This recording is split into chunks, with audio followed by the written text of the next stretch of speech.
রোদের ঝামেলা বা শুকানো ছাড়াই বাসায় ফ্যানের বাতাসে শুকিয়ে বানিয়ে নিতে পারবেন এই আমসত্ত্বটা। কাঁচা আম পুড়িয়ে যাওয়ার আগে ঝটফট বানিয়ে নিন সারা বছরের জন্য।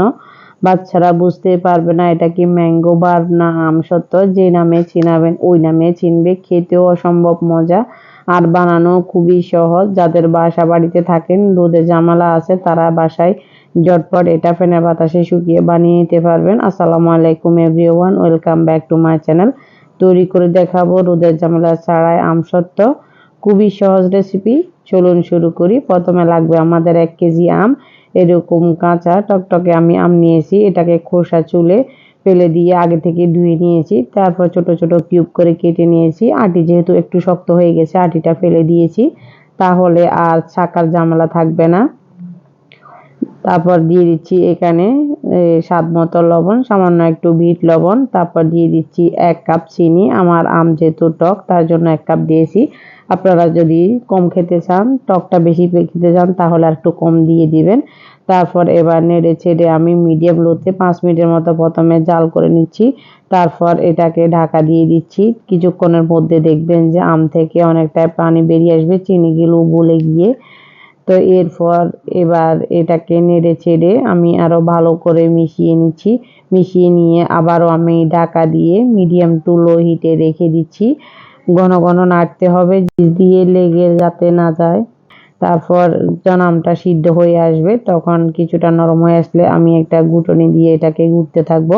অনবরত ঘুরতে ঘুরতে একটা সময় দেখবেন এটা প্লেন হয়ে যাবে, যেহেতু আমি আটিটা ফেলে দিয়েছি দানাদার অংশগুলো আর থাকবে না। আপনারা চাইলে ছেঁকে বা ব্লেন্ড করেও নিতে পারবেন। তো কালারটা হয়েছে, এবার এখানে হাফ চা চামচ দিয়ে দিচ্ছি পাঁচফোড়ন আর দিয়ে দিচ্ছি হাফ চা চামচের মতো চিলি ফ্লেক্স। দিয়ে এটাকে ভালো করে নেড়ে চেড়ে মিশিয়ে নিচ্ছি। চিলি ফ্লেক্সটা হালকা জাল করবে আর পাঁচফোড়নের একটা ফ্লেভার আসবে, এই জন্য আপনারা চাইলে ভাজা জিরার গুঁড়াটাও দিয়ে দিতে পারবেন। তো এই পর্যায়ে মিশ্রণটা অনেকটা থকথকে আসবে, উপরে চিটা পড়তে পারে, এই জন্য কিছুটা ঢাকা দিয়ে আপনারা করতে পারেন, তাহলে বিপদ হওয়ার সম্ভাবনা কম থাকে।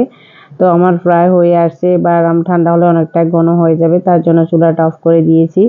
আর এদিক দিয়ে একটা ডিশে আমি কিছুটা তেল ব্রাশ করে নিয়েছি। ব্রাশ করে নিয়ে এবারে গরম গরম সেই মিশ্রণটা এখানে ঢেলে দিচ্ছি ঠান্ডা হওয়ার জন্য।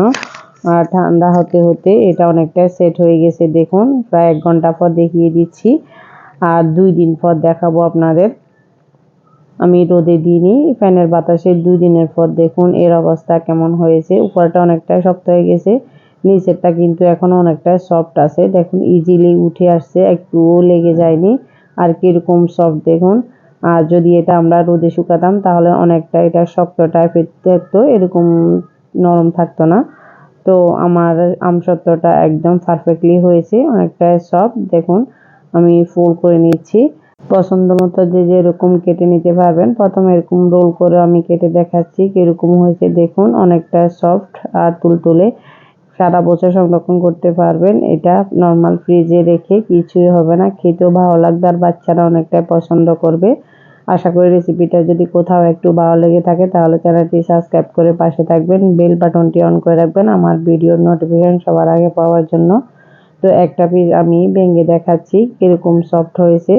আর খেতে অসম্ভব মজা, বানানো খুবই সহজ, আপনারা ঝটপট বাসায় ট্রাই করে দেখতে পারবেন, অসম্ভব ভালো লাগবে। তো আজ এ পর্যন্ত, দেখা হবে অন্য কোনো রেসিপি নিয়ে। ততক্ষণ পর্যন্ত ভালো থাকুন, সুস্থ থাকুন। আর নতুন নতুন রেসিপি দেখার জন্য আমন্ত্রণ রইল সকলকে। আল্লাহ হাফেজ।